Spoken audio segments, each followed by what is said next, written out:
في قرية بعيدة على أطراف مدينة نسيها الزمن، كان في قصر كبير وفخم بس مهجور. مفيش فيه غير الصمت وصدى الصوت. مفيش حد بيقرب منه ولا في النهار ولا حتى في الليل.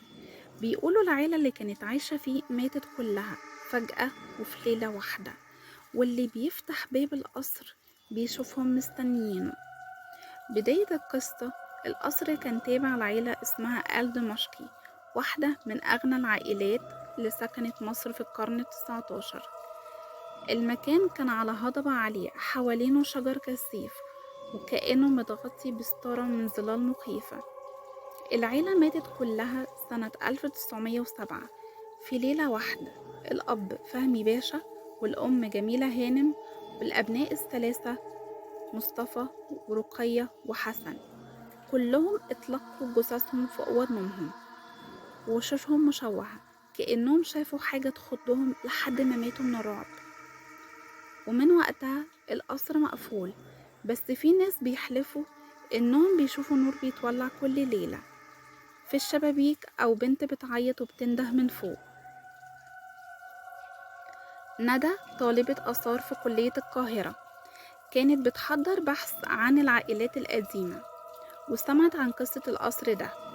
اللي شجعها تدور فيه إنها لقت خطاب قديم من رقية دمشقي في أرشيف في مكتبة قديمة، مكتوب فيه: لو حد قرأ الخطاب ده اعرف إني حاولت أحذرهم. في حاجة جوه القصر، مش إحنا اللي بنملكه، هو اللي بيملكنا. ندى قررت تروح بنفسها، ومعاها زميلها آسر وأختها الصغيرة ماريا، اللي كانت بتحب التصوير وتوثيق كل حاجة. وصلوا القصر قبل المغرب، وكان في حاجة غريبة: الباب كان مفتوح كأنهم كانوا مستنيينهم. داخل القصر كان متجمد كأنه الزمن وقف فيه.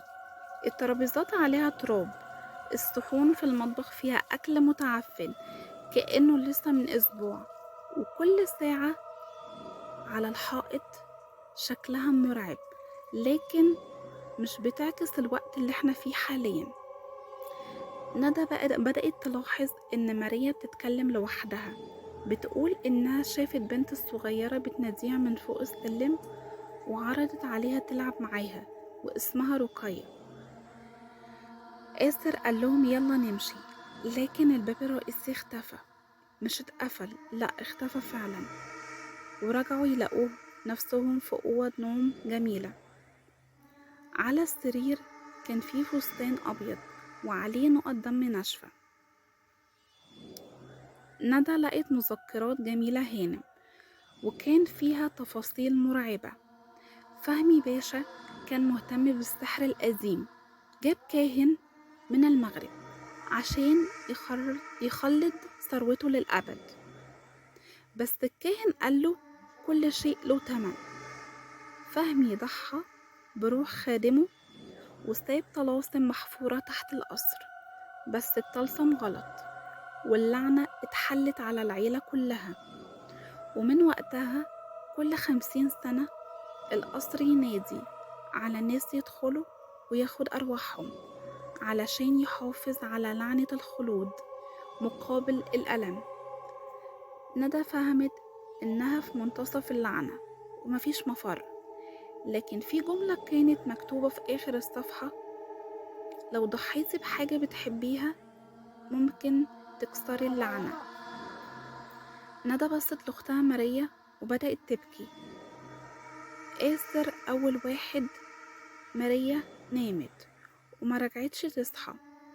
ندى فضلت لوحدها ووقفت في نص القصر، وقالت بصوت عالي: أنا اللي دخلت، أنا اللي دفعت التمن، خدوا روحي وسيبوا أختي. النور كله قطع، وصوت الست جميلة هانم همست وراها: اللي يختار لازم يدفع. بس اللعنة عمرها ما بتخلص، هي بتتنقل بس. من ساعتها ماريا خرجت من القصر، لكنها عمرها ما اتكلمت تاني. ندى اختفت، بس في مراية قديمة جوه القصر لحد النهاردة.